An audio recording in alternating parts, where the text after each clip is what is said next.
राधे राधे, जय श्री कृष्णा। तो आज मैं आपको सुनाने जा रही हूँ मासिक महाशिवरात्रि व्रत की कथा।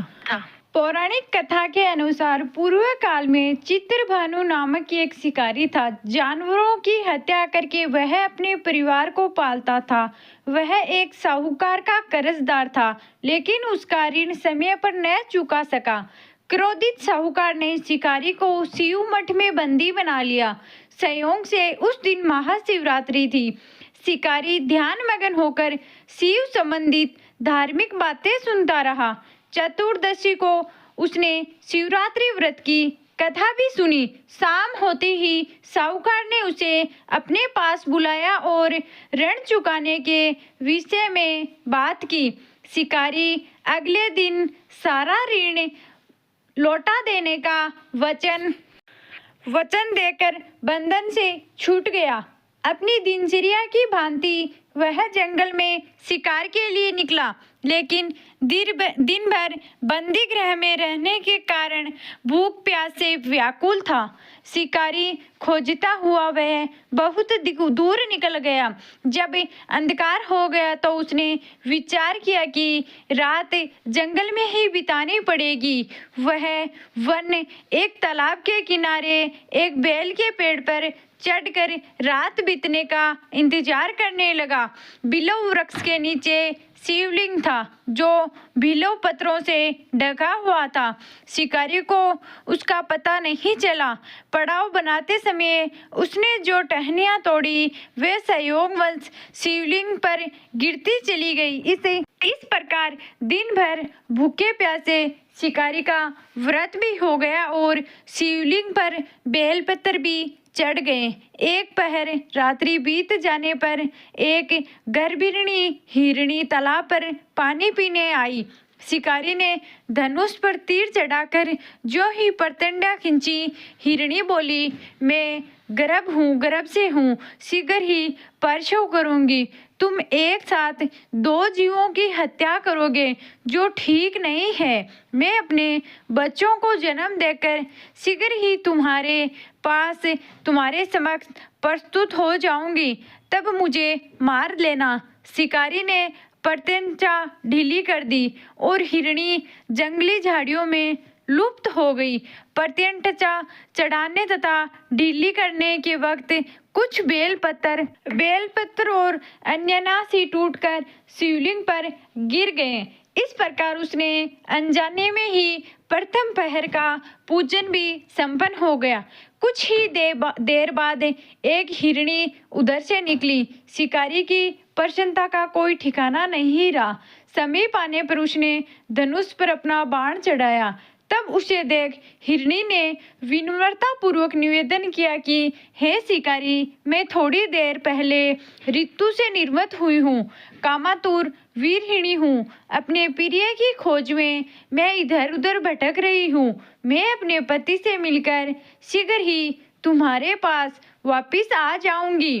शिकारी ने उसे भी जाने दिया। 2 बार शिकारी ने शिकार को खोकर उसका माथा ठनका।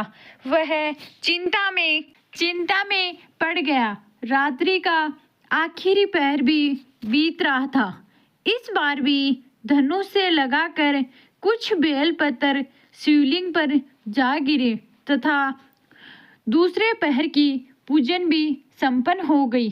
तभी एक अन्य हिरणी अपने बच्चों के साथ उधर से निकली।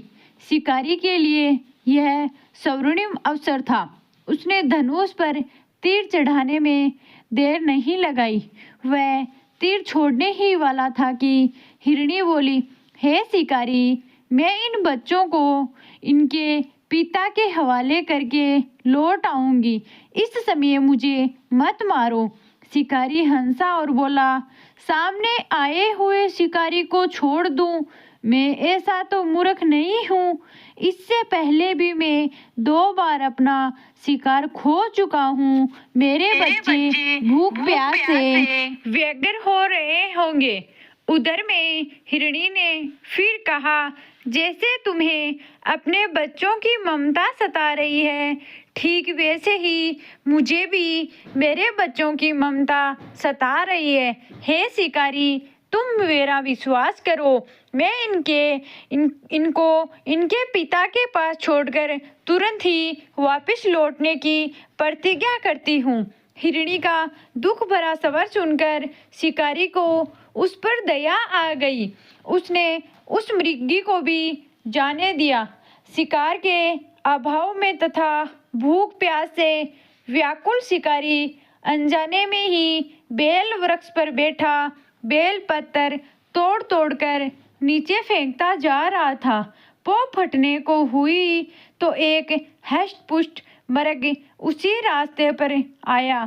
शिकारी ने सोच लिया कि इसका शिकार वह अवश्य ही करेगा। शिकारी की तनी प्रतिज्ञा देखकर मृग विनती स्वर में बोला, हे शिकारी, यदि तुमने मुझसे पूर्व आने वाली 3 मृगियों तथा छोटे छोटे बच्चों को मार डाला है तो मुझे भी मारने में विलंब मत करो, ताकि मुझे उनके वियोग में एक क्षण भी दुख न सहना पड़े।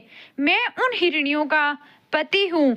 यदि तुमने उन्हें जीवन दान दिया है तो मुझे भी कुछ क्षण का जीवन दान देने की कृपया करो। मैं उनसे मिलकर तुम्हारे समक्ष उपस्थित हो जाऊंगा।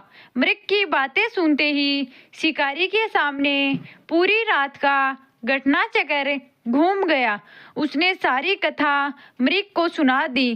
तब मृग ने कहा, मेरी तीनों पत्नियां जिस प्रकार प्रतिज्ञाबद्ध होकर गई है, मेरी मृत्यु से अपने धर्म का पालन नहीं कर पाएगी। अतः जैसे तुमने उन्हें विश्वास पात्र मानकर छोड़ा है, वैसे ही मुझे भी जाने दो। मैं उन सब के साथ तुम्हारे सामने शीघ्र ही उपस्थित होता हूँ। शिकारी ने उसे भी जाने दिया। इस प्रकार सुबह हो आई। उपवास, रात्रि जागरण तथा शिवलिंग पर बेलपत्र चढ़ने से अनजाने में ही शिवरात्रि की पूजा पूर्ण हो गई।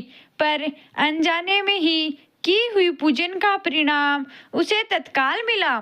शिकारी का हिंसक हृदय निर्मल हो गया। उसमें भगवत शक्ति का वास हो गया।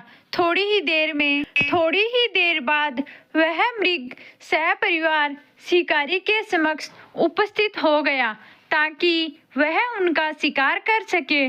किंतु जंगली पशुओं की ऐसी सत्यता, सात्विकता एवं सामूहिक प्रेम भाव देखकर शिकारी को बड़ी ग्लानि हुई। उसने मृग परिवार को जीवन दान दे दिया। अनजाने में शिवरात्रि के व्रत का पालन करने पर भी शिकारी को मोक्ष की प्राप्ति हुई। जब मृत्यु काल में यमदूत उनके जीव को लेने आए तो शिव गणों ने उन्हें वापस भेज दिया तथा शिकारी को शिवलोक ले गए।